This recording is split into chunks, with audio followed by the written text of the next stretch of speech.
Hello and welcome to Add-on. So today we will derive the expression for Einstein's A and B coefficients. And then we will understand why it is difficult to build up laser in X-ray regions. So have you ever wondered how laser, one of the most fascinating inventions, actually works? And why it's so difficult to build lasers in the X-ray region?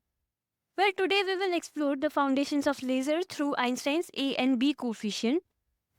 So, imagine a simple system of atoms with two energy levels given by E1 and E2, where E1 is the lower state and E2 is the excited state. And the energy difference is given by H mu equals to E2 minus E1. Now, suppose there is a population of atoms in E1 and it is denoted by N1, and the other in E2 denoted by N2, exposed to radiation of frequency mu. Right. So there are three processes occurring here. The first is absorption. So atoms in the lower state absorbs energy and jump to the higher state. And in case of spontaneous emission, the excited atoms randomly release energy and fall to the lower state. And after that, stimulated emission. In stimulated emission, excited atoms release energy when triggered by an incoming radiation of the same frequency. Right. Now, let's quantify these processes, and for simplicity, we assume that the system is in equilibrium, meaning the rate of absorption is equal to the rate of emissions. Now, by Boltzmann distribution, we have these equations n1 equals to n0 e to the power minus e1 by kt, and n2 equals to n0 e to the power minus e2 by kt.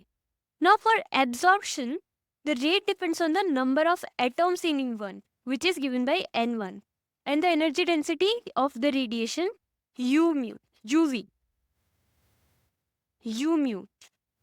And we write that the rate of absorption is proportional to N1 U mu. And then we can write rate of absorption equals to B12 N1 U mu. And what is B12? B12 is Einstein's coefficient of absorption, which represents the probability of absorption per unit time. Right. Now let's move on to the emissions. So for emissions, there are two contributions. One is spontaneous emission and the other is stimulated emission. So for spontaneous emission, it is proportional to N2. So the rate of spontaneous emission equals to A21 N2, and the rate of stimulated emission equals to B21 N1 U mu. Here A21 and B21 are Einstein's coefficient for spontaneous and stimulated emission, respectively. So in equilibrium, the rate of absorption is equal to the total rate of emission. So let's write it mathematically. So after mathematically expressing it, we have B12 N1 U mu equals to B21 N2 U mu plus A21 N2. So for simplifying it, we will rearrange the equation.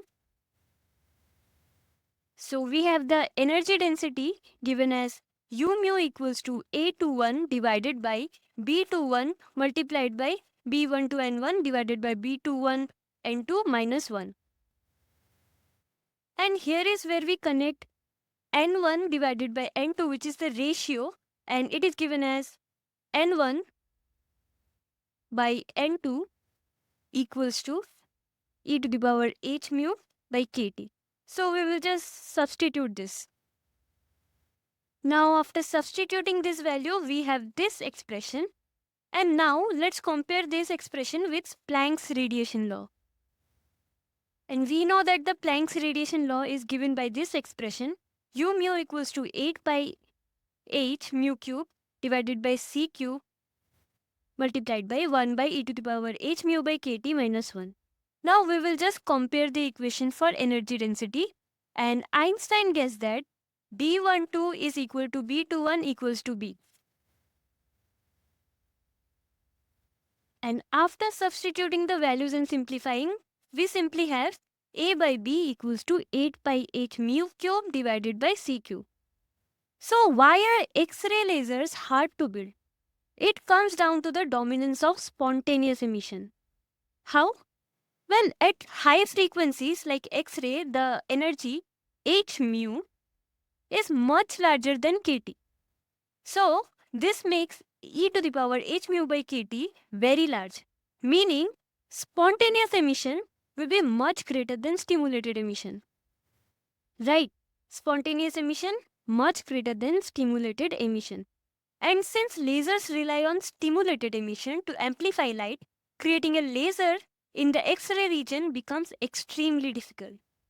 And there you have it, Einstein's A and B coefficients not only explain the fundamental process behind lasers, but also reveals why X-rays pose significant challenges to build lasers. So, here it is written that spontaneous emission will be much more than stimulated emission if h mu is greater than kT.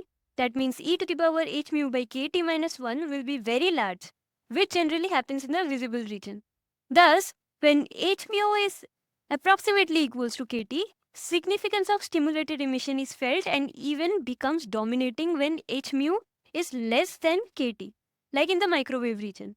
And as a result, developing a laser in the X-ray area is challenging. I hope you understood this. Thanks for watching.